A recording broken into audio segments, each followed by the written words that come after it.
If you're a teacher, please don't confiscate your students' toys. Every child talks to their toys. I was one of the few who did it up to 6th grade. My toy was a stuffed red panda named Fluffy. I had owned him since I was 5 years old, and me and him continued to carry conversations even after I turned 12. I kept it secret from my parents for fear of them believing me to be schizophrenic. And he never spoke in the presence of anyone outside myself.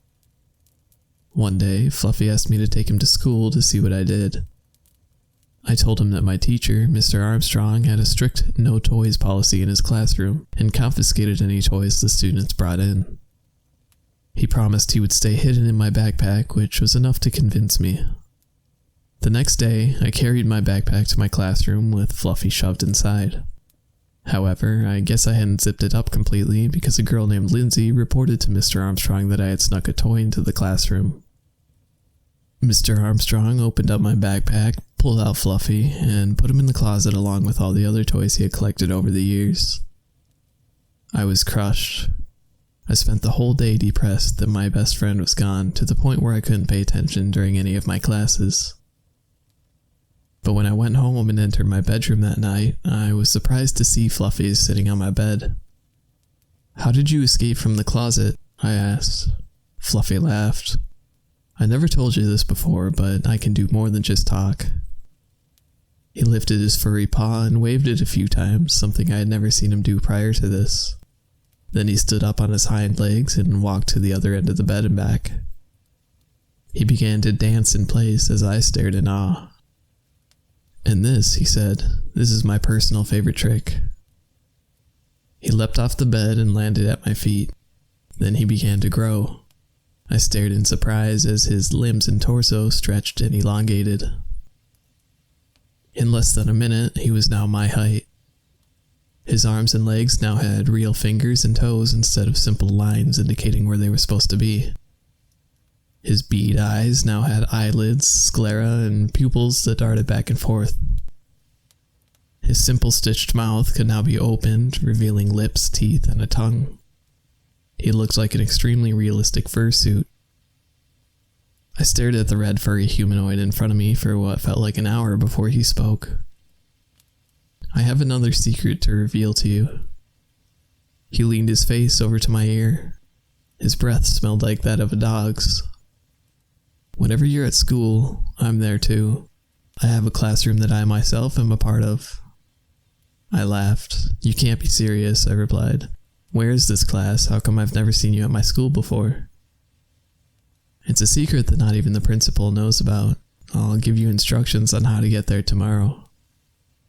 With that, he sat back down on my bed and morphed back into his normal stuffed form. I blinked, unsure of what had just happened.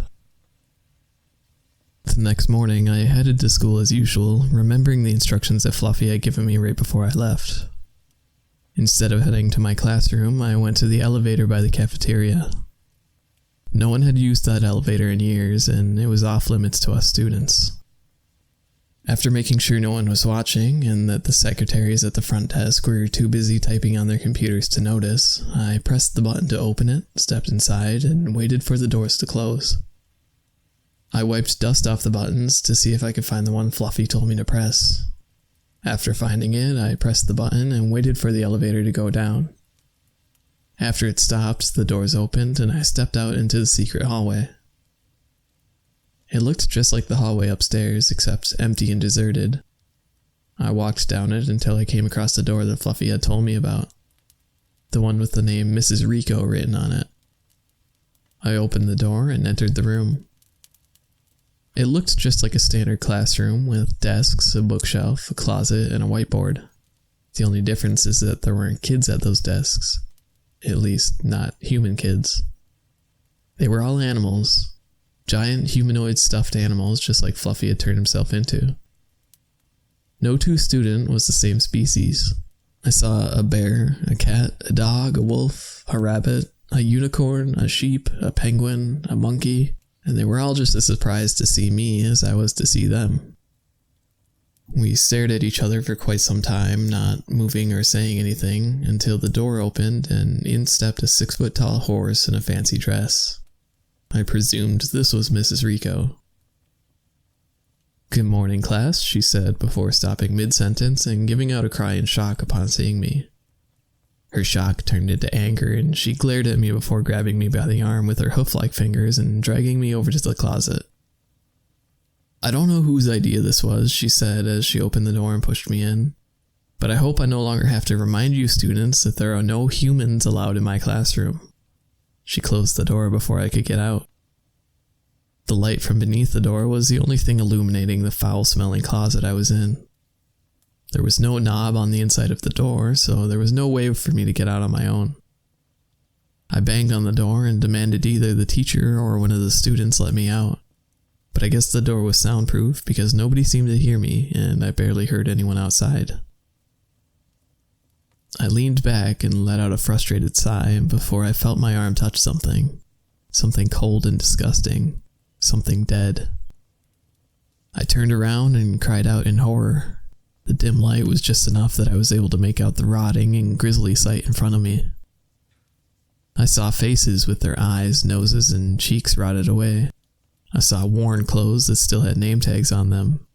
I saw skeletal arms with the bare minimum of flesh and muscle attached. This gruesome sight, coupled with the horrid smell, caused me to vomit my breakfast onto the floor before passing out. I woke to the sound of police sirens. I remember my sobbing parents hugging me and begging me to tell them what had happened. I remember the teachers telling me that they were led to the source by some kid in a red panda costume, whom no one knew the identity of. The police said that the classroom they discovered had a stuffed animal in each chair, and the closet was filled with the bodies of children who had previously been reported missing. I faked amnesia and pretended I didn't remember anything. Would you believe a kid who told you they were locked in a closet by a giant living plushie? I never saw Fluffy again. I have no idea where he is now. Maybe he's out rescuing fellow toys who were confiscated like he and I were. If I ever become a teacher, I will never confiscate toys, at least not permanently, now that I know of the horrific ordeal they go through each time. And I recommend you shouldn't either.